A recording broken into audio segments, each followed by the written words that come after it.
Lenihan for Boxing Social in association with William Millen Empire Fight Store. We're here in Poland. Gareth A. Davies. Breaking news. Robert Helenius. I can't believe I'm saying this. It's almost like it was a joke. I thought it was a joke when it got sent to me.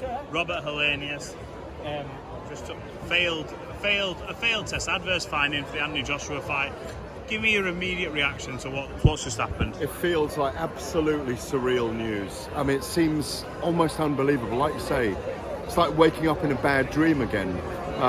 We're on the cusp of what feels like a big fight week here. Huge fight. Yeah, we're in Wrocław. I don't want to say Wrocław. It because I'll murder it. Yeah, not Wrocław. Finally got it right after 3 days. It's been an amazing fight week.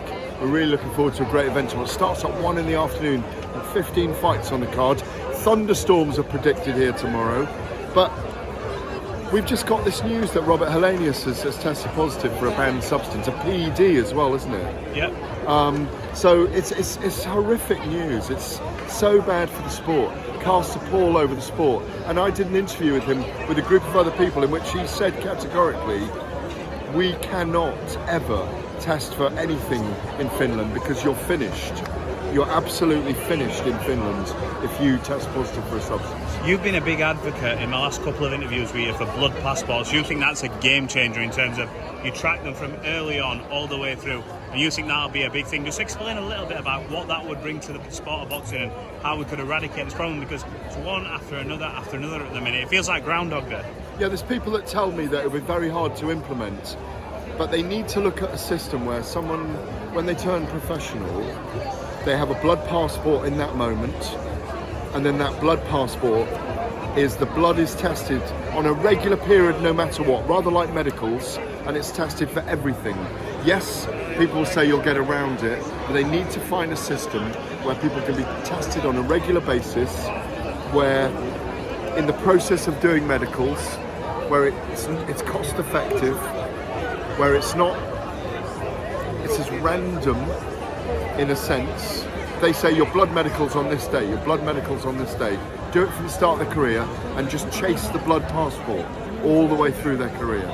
Something needs to be done now, because it feels like you used to get one every now and again. This has been one after the other, and it's like, how long are we going to have to wait until something tragic happens and then we all go, oh, you know what, we need to start doing this, this and this? What? Yeah, well, the ethical and logistical point with this is, it's the same with Alicia Baumgardner. She tested positive in the week of facing Christina Lenardatu, but that test didn't come out until almost a month later. What's the point of testing someone in fight week and not going and getting that test done with immediacy? Same with Helenius, he was tested in fight week, so get the test back before they step into the ring. It doesn't make sense. What's the point in doing it otherwise?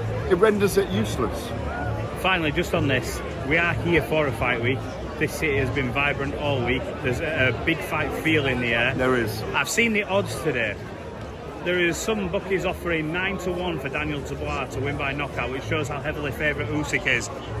I've seen his demeanour all week, and we know, I saw your TalkSport thing with Spencer, and you're like, he's shown a little bit more. But if you see him today at the weigh-in, yes. Josh Denzel asked him a question and he went, no. He read a prayer out and went, that's what I'm saying. Josh went, another question, he went, nah. I've done another podcast with Spencer tonight where we talked about that, and I said, you know what? I'm going to bow to you on that because we have seen something different today. He's not a guy given to talking with attrition towards opponents anyway. It's not in his nature, but that was a pretty strong statement from him today. Has he got it between here and here to do it? He's got it here, but can he do it? We don't know yet. Usyk's a master, he's a general, it's a homecoming. He'll soak all this up.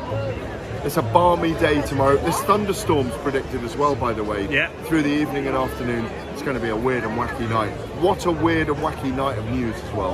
What a strange fight week, but what a big fight week. Gareth, appreciate you talking to us as always. Always we'll catch up after the fight tomorrow. Always a pleasure.